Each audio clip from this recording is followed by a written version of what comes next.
On June 4th, 1989, a seemingly ordinary day took a tragic turn near the village of Asha, where two passenger trains were set to pass each other. Beneath the surface, hidden dangers were building, leading to a catastrophic event that would leave the lasting mark in history. Join us as we delve into the circumstances surrounding this tragedy, uncovering the critical moments and decisions that led to one of the deadliest train disasters ever recorded. This is the story of the UFA train disaster.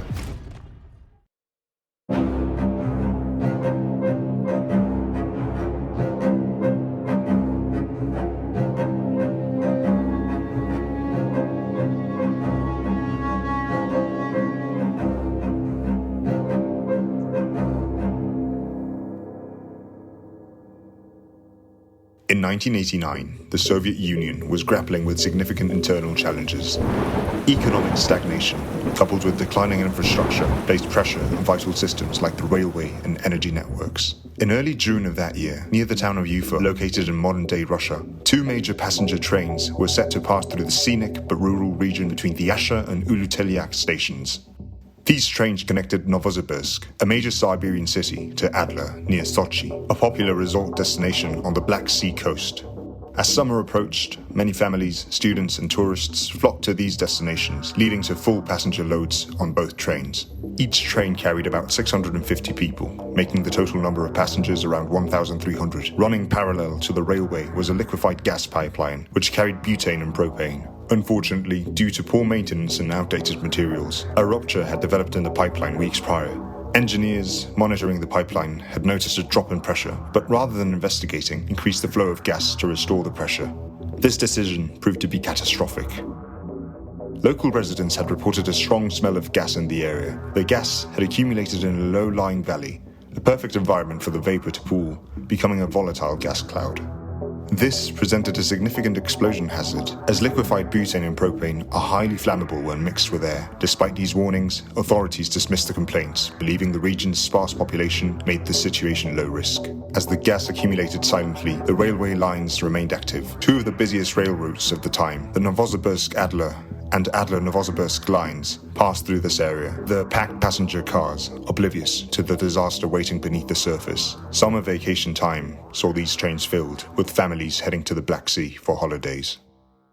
June 4th, 1989 would mark one of the deadliest railway disasters in history. That evening, two Soviet long-distance passenger trains were on their scheduled routes, one heading to Adler from Novosibirsk and the other returning from Adler to Novosibirsk, both making their way through the scenic but remote valley near Ufa. The trains were model M62 diesel locomotives, known for their reliability, and they were pulling multiple passenger carriages, most of which were fully occupied with eager travelers. The first train, departing from Novosibirsk in the early hours of the day, was filled with families excited for summer vacations. Meanwhile, the other train, traveling from Adler, had begun its journey just a few hours later, also packed with vacationers, students, and locals returning home. In total, the two trains carried approximately 1,300 passengers, each hoping for a safe and pleasant journey to their respective destinations. At precisely 1:15 a.m., as both trains passed each other near the village of Asha, the tragedy unfolded in a matter of seconds. A sudden spark, most likely from the friction of the wheels against the tracks, triggered the volatile gas cloud that had been silently accumulating in the valley below. This spark ignited the gas, causing an enormous explosion that would change the landscape forever. The resulting blast had a force equivalent to 300 tons of TNT, releasing an immense amount of energy in an instant. Temperatures reached a staggering 1,500 degrees Celsius, creating a fireball that likely soared several hundred meters into the air, potentially between 500 to 1,000 meters high. However, most reports primarily focus on the horizontal devastation caused by the blast, rather than its dramatic vertical reach. The explosion leveled the surrounding area, flattening over 250 hectares of forest and incinerating the trees and structures in its path.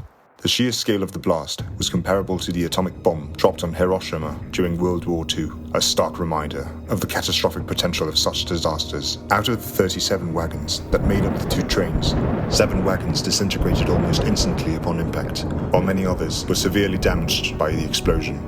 Passengers inside faced unimaginable horrors, as many were either killed instantly in the explosion or trapped in the burning wreckage, struggling to escape the inferno. The once lush and vibrant landscape was transformed into a scene of devastation, with dense woods reduced to charred debris and smoldering ruins. In total, 575 people lost their lives that night, with many perishing instantly in the explosion, while others succumbed later to severe burns and injuries in the hospitals, leaving a profound impact on the communities affected by this tragic event. Those who survived the explosion faced slim chances of recovery. The severity of the burns left most victims clinging to life, with many suffering from injuries too serious to survive. Medical staff did their best, but the burns were often too severe to treat effectively. Rescue efforts were delayed by the remote location and the scale of destruction. In response to the disaster, Soviet troops were quickly dispatched to the scene. 2,000 soldiers were deployed to aid in rescue operations, helping to extinguish fires, recover bodies, and clear debris. Despite their efforts, the horror of the situation left a lasting mark on the rescuers and survivors alike. Today, a memorial stands near the site of the explosion to honor the victims of this tragic event. However, as years passed, many people have forgotten about the disaster. The dissolution of the Soviet Union just a couple of years later, and the political changes that followed led to the tragedy being overshadowed by other historical events. It remains a painful memory for those directly affected, but broader public consciousness has faded with time. This catastrophe could have been avoided.